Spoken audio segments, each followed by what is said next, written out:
Okay, I learned a lesson before about starting without this shutdown flapper. So I never want to start one again without it. Or be prepared with a piece of wood. But since I got this, I'm just going to put it on.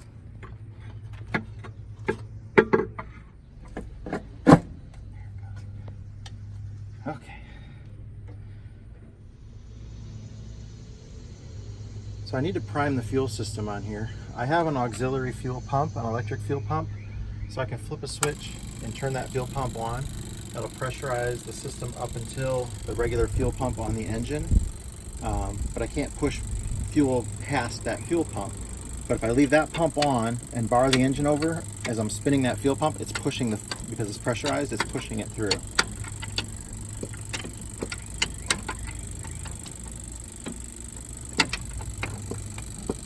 A couple revolutions of this, and my entire fuel system will be primed.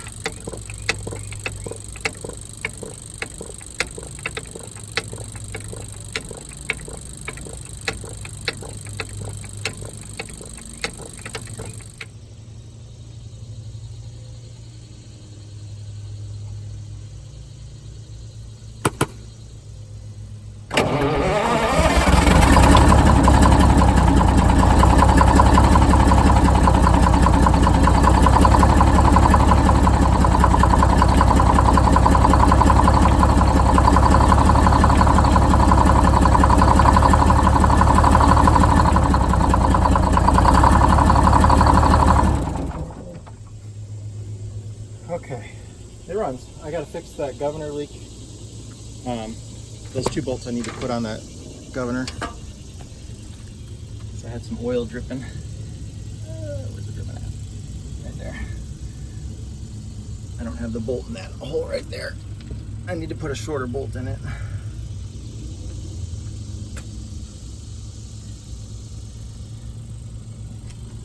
But everything, oil pressure came up real good. It was starting to oil up here.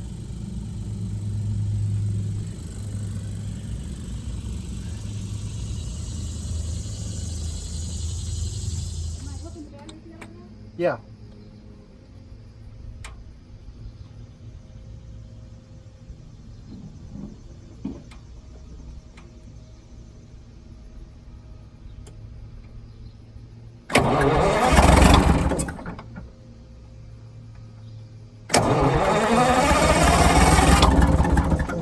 One more time, sorry. Go ahead.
much oil is just gonna flip out of there. I don't know if you saw these oil flickers coming out, just coming, so I can't rev it up without the valve cover on, but it evened out pretty good there. Got the idle set.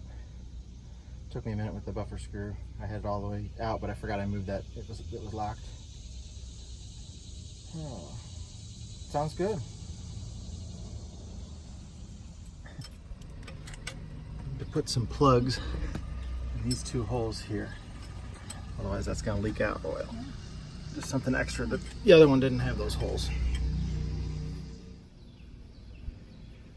Okay, so I'm going to replace fuel hoses today. A lot of these fuel lines are really nasty that are on here. This one's two that are hooked together, and that's just nasty, and the one's wearing a hole through the side of it. But I'm going to, instead of just replacing the hoses, I'm going to upgrade to I have this Davco 382 Fuel Pro. I used to use this when I did for filtering my veggie oil. It just needs to be cleaned up and a new filter in it. But the benefit of this is when you go with this system, you only need one filter. You don't need a primary and a secondary. This does everything all in one, so I eliminate that. Number two is, as this thing slowly, the fuel level, it starts really low on here, and as it plugs up the holes in the filter, it makes the fuel level rise. So you can look at this container and see when the fuel level is up to the top, then you know that it's time to be changed. So it's nice that you know if a filter is getting plugged up or not. As we're with this kind of filter, you have no clue what it is. So anyways, I just got to figure out all the geometry, the lengths of the hoses. Since I'm eliminating some and changing some, I need to get that all figured out here. And then this will fit right in that spot there. It'll fit in there where those are at, so I'll have to make just a little special mounting bracket for it. You can also drain water out of the bottom of this real easily. There's a little flip tab right here, and the water will come out of the bottom. It has a fuel heater on it, so you can it has an electric heater in it. So in the wintertime, you can hook it up, and it'll keep it warm from gelling. And then it also has a water sensor in it, so if it detects water, I can hook it up to a light up front. It'll tell me if it detects water in the bottom of it. I probably won't use any of that stuff. So anyways, just going to use it as a filter, but I'm going to eliminate this system here and get all new hoses made to adapt to this one.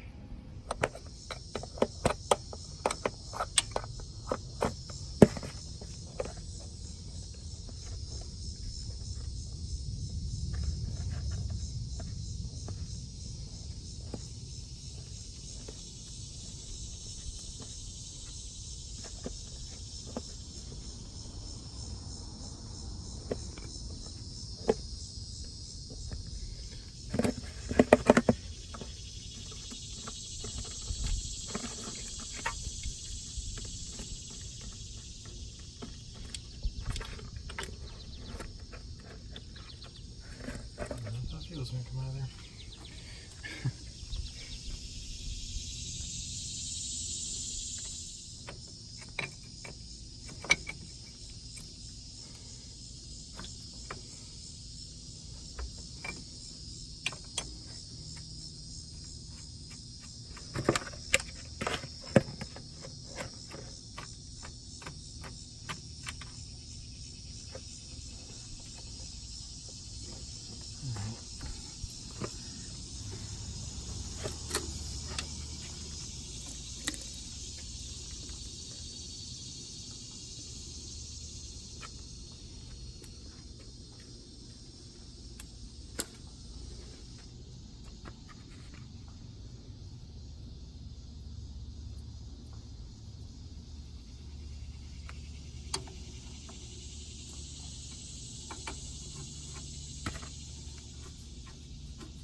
This hose is a little brittle.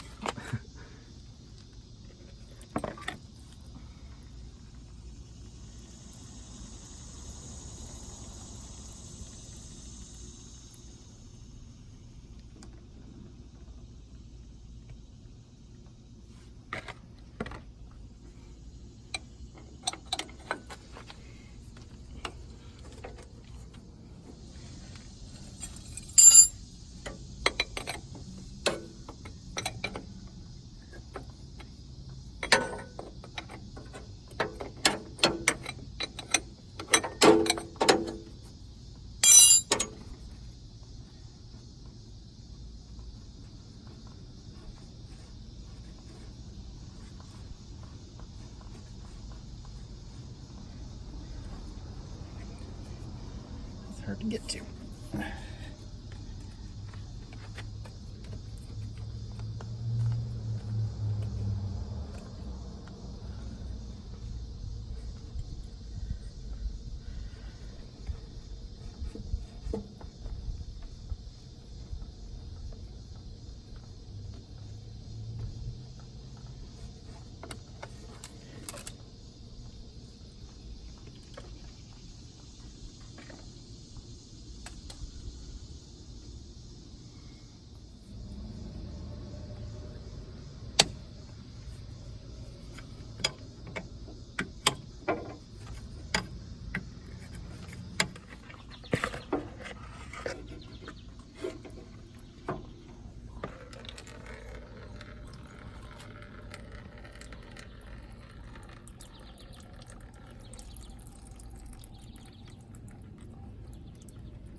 Should make it in my tub.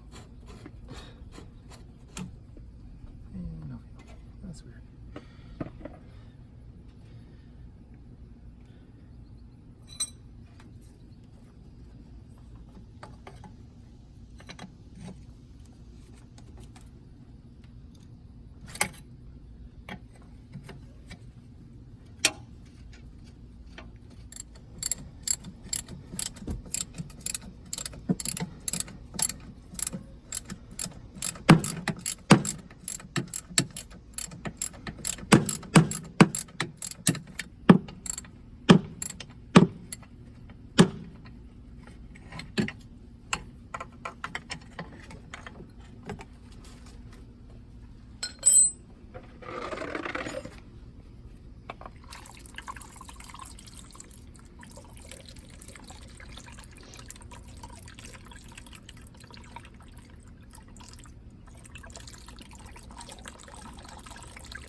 This is a special wrench where the top part does this thing, and then the big part comes down here. We'll hook on there. And spin that off. Let's get it loose. Ugh.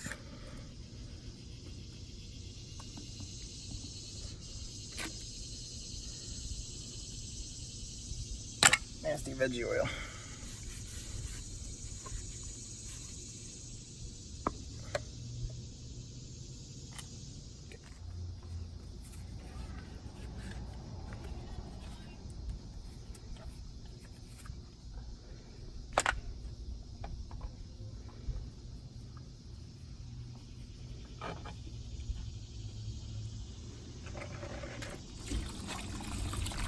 Much easier.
Getting all our crimped hoses made here at the Industrial Hydraulics in Indy. They're on west side of Indy, right off Moore Street. About half the price of Napa to get hydraulic lines made.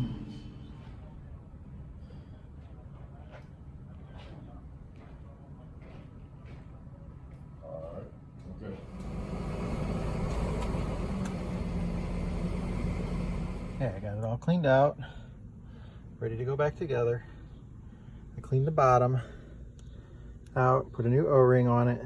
There'll be a new O-ring on the top and on the very, very top too. So there's one that goes around here and then one that goes on that little tiny cap on the top.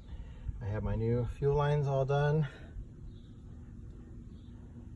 Even did the return line. I'll have to prime the head once I do this again. Just gotta get it put back together now. Pump is down here to prime this filter since it's all the way empty. Normal filter change, the bottom bowl would stay full so you don't lose prime. But because I had everything apart and all the hoses off, I didn't have no prime.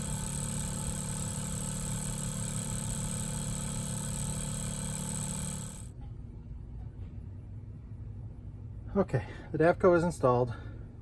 The fuel is all the way to the top because I just had some extra from when I was priming it, and then I had a problem with the O-ring seal on the bottom was leaking, so I had to take it back apart. And when I did that, then I had too much fuel for it, so I had to fill it back up. But it'll suck it back down as soon as I start it up here again. But everything is good. The 382 is working. No leaks. I had a little bit of a leak. I had to take it apart and redo it over there on the fuel pump. It was a pipe fitting, pipe thread, 3/8 inch, no, 1/4 inch pipe that was leaking. So I put some dope on it, took it apart, put some dope on it. I have one little issue that I got to work out. This new fuel line that I have right here is really rigid and it's hitting my door when I close my door. So I'm gonna move that bracket just a little bit and then I should be good to go.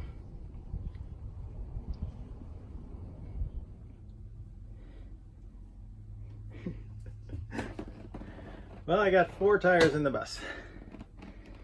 And I removed the passenger seat that just clips out and removes. I put it in the house for a little bit. That way I can go to and from the tire shop tomorrow with no issues.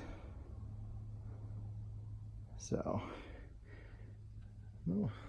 definitely got a little obstacle course going on here. I don't have any kind of storage in a bay for these. I could get 1 tire in the front bay if I took everything out of it, but not worth it.